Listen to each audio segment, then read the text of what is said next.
start.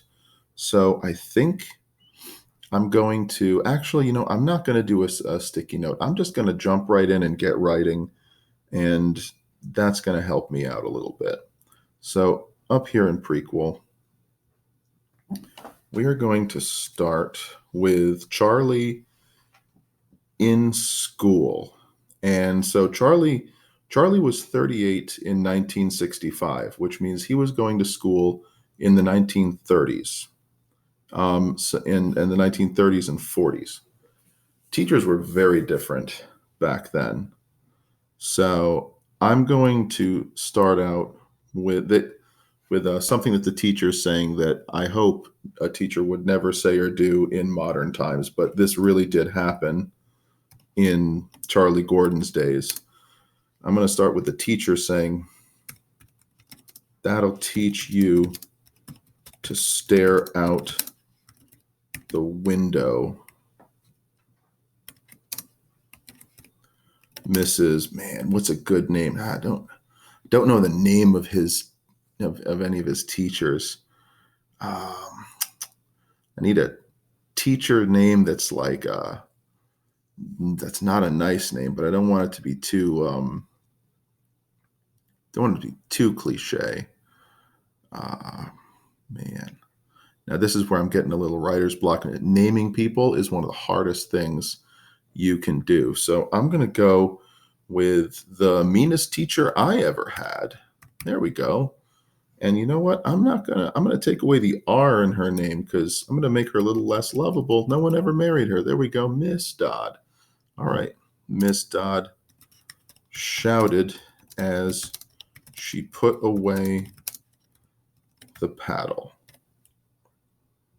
And yeah, so I'm starting off with Charlie getting paddled in school for staring out the window. And believe it or not, these kind of things did happen in public school in this time period. I've got uncles and grandparents who will attest to being paddled in front of the entire class just for doing something like staring out the window.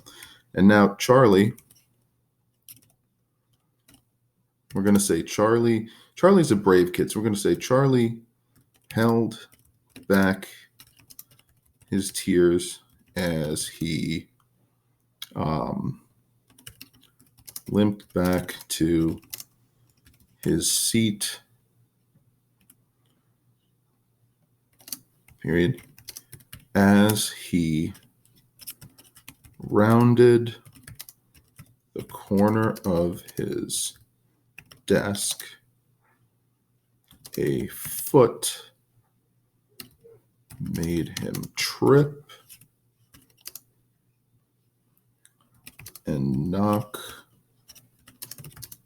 the inkwell off of his desk and onto the floor.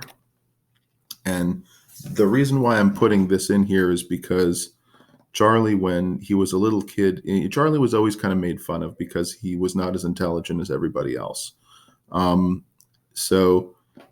in the original story, Charlie actually gets tripped by his friends behind his back. So we're going to make a kid actually trip this poor Charlie who's just been paddled in front of the teacher. Now he's walking back to his desk, and a foot that he doesn't see makes him trip and knocks his inkwell off his desk and onto the floor. Because before we had our modern pens, we had pens that you had to actually dip in ink to use. Not like the feather quills of the 1700s, but these were called fountain pens. And they literally had a little fountain of ink and you would have to go to your inkwell and draw more ink up into it with a little spring. And if you spilled the ink, you got in big trouble. Ink was expensive and it stained everything everywhere. So, and Charlie often said, he said in school, I never passed any tests and I always spilled the ink. So here we go.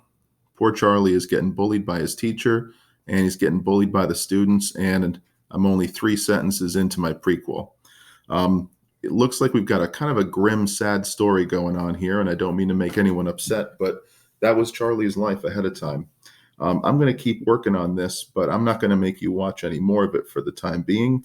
Now, for the sequel, I'd be doing something very similar where I would go to maybe a Jamboard or something, take out my take out my, excuse me, take out my sticky notes, and maybe even also if you guys have a touch screen, you can use your finger to draw and stuff. I kind of find that's really helpful. There's also good old-fashioned pen and paper too. You don't need to use a Jamboard.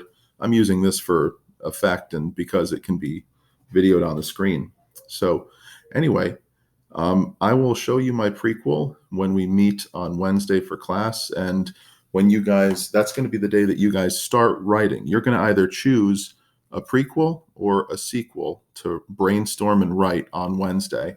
It is not going to be the fan fiction that you choose, because we're going to write a bunch of different writing free writes to prepare and get our brains wrapped around our fan fiction. We're going to write a prequel. We're going to write a sequel.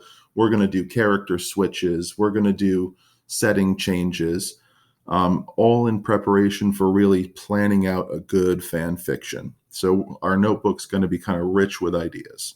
So thank you very much for listening, and I'll see you all on Wednesday.